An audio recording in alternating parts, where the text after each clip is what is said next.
मेरी 7 साल की पोती ने बस इतना कहा, नानी भागो, और मेरे हाथ में एक सील बंद लिफाफा थमा दिया।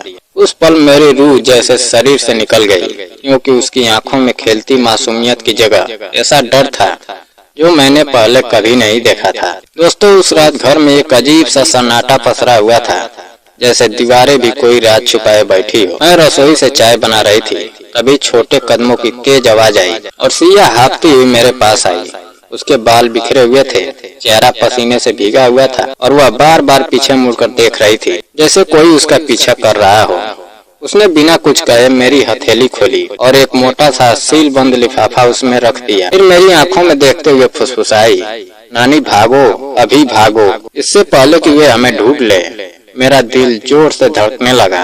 मैंने पूछा, कौन सिया, क्या हुआ?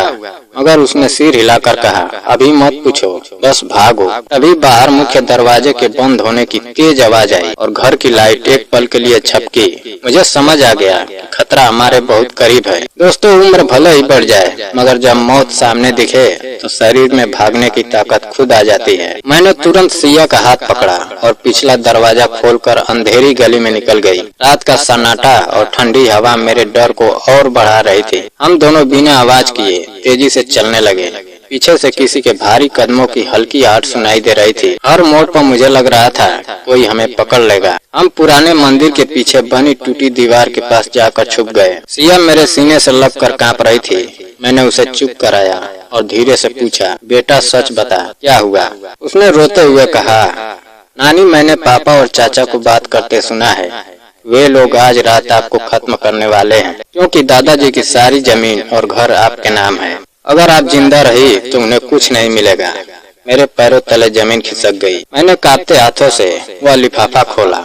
अंदर कुछ जमीन के कागज थे, एक पेन ड्राइव और एक छोटी सी चिट्ठी। नानी, अगर यह आपके हाथ में आए तो समझ जाइए सब सच है। मैंने पापा और चाचा की बातें रिकॉर्ड की है।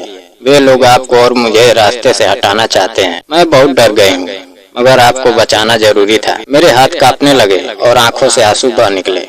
दोस्तों, उस 7 साल की बच्ची ने अपने डर को छुपाकर मेरी जिंदगी बचाने का फैसला किया था। मैंने उसे गले से लगा लिया और मन ही मन कसम खाई, अब मैं डर कर नहीं बैठूंगी। हम दोनों चुपचाप बस स्टैंड की तरफ बढ़ने लगे।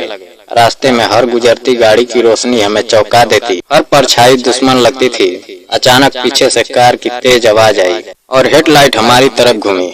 मेरा दिल बैठ गया। मैंने सिया को पीछे कर लिया, मगर तभी कार पास आकर रुकी और उसमें से पुलिस की गाड़ी का सायरन बजा। इंस्पेक्टर बाहर निकला और बोला, क्या आप ही सावित्री देवी हैं? मैं हैरान रह गई। उसने कहा, हमें एक अनजान कॉल मिला था, ये आपकी जान खतरे में है। मैं समझ गई कि सिया ने ही किसी तरह मदद मांगी होगी। मैंने तुरंत पेन ड्राइव उसे दे दिया और सारी बात बता दी। दोस्तों, पुलिस हमें थाना ले गई और वहीं लैपटॉप पर रिकॉर्डिंग चलाई गई। जैसे ही मेरे बेटे की आवाज गूंजी, जिसमें वो मुझे जहर देकर खत्म करने की बात कर रहे थे, मेरा दिल टूट गया। मगर सच सामने था। इंस्पेक्टर ने तुरंत टीम भेजी और हमारे घर पर छापा पड़ा। वहाँ से जहरीली दवा और कुछ कागज मिले, जिनसे साफ था कि वे लोग सब कुछ अपने नाम करना चाहते थे। करीब 1 घंटे बाद खबर आई कि दोनों को गिरफ्तार कर लिया गया है। यह सुनकर मेरी आंखों से आंसू बह निकले, मगर यह आंसू डर के नहीं बल्कि बच जाने के थे। सिया ने मेरा हाथ पकड़ा और धीरे से पूछा, नानी अब हम सुरक्षित हैं ना? मैंने उसे सीने से लगा लिया और कहा, हाँ बेटा, अब कोई हमें छू नहीं सकता। अगले दिन जब सूरज निकला तो मुझे लगा जैसे जिंदगी ने मुझे नया जन्म दिया है। दोस्तों, कोर्ट में केस चला। सबूत इतने मजबूत थे कि सच्चाई छुप नहीं सकी। मेरे अपने बेटे, जिन्हें मैंने गोद में खिलाया था, सजा पाकर जेल चले गए। यह दर्द भी मैं कभी भूल नहीं सकती। मगर मैंने नफरत को दिल में जगह नहीं दी, क्योंकि नफरत इंसान को अंदर से खत्म कर देती है। मैंने फैसला किया कि अब मैं डर के साए में नहीं जीऊंगी। मैंने शहर के दूसरे कोने में छोटा सा घर लिया, जहां मैं और सिया नई जिंदगी शुरू कर सके। आज वह स्कूल जाती है, हंसती है, खेलती है और हर रात सोने से पहले मेरे गले लगकर कहती है, नानी हम बच गए ना? और मैं मुस्कुरा कर कहती हूँ, हाँ बेटा, हम सिर्फ बचे नहीं, हमने जिंदगी को फिर से जीता है। मगर दोस्तों, मैं आज भी उस सील बंद लिफाफे को संभाल कर रखी हूँ, क्योंकि वह सिर्फ कागज नहीं था, वह मेरी पोती की हिम्मत और प्यार की निशानी था, जिसने उस रात हमें मौत के मुंह से निकाल लिया।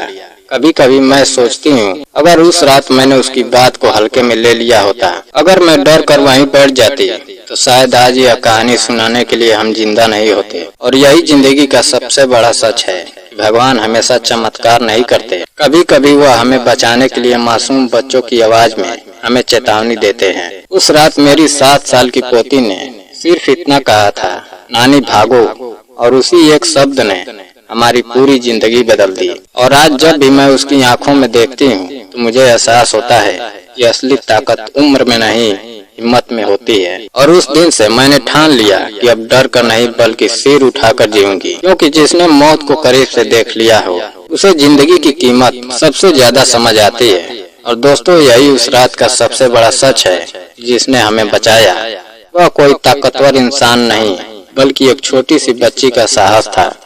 और उसी साहस ने हमें जिंदा रहने का दूसरा मौका दिया। दोस्तों, अगर कहानी पसंद आई हो तो वीडियो को लाइक और चैनल को सब्सक्राइब करना ना भूलें। जय हिंद।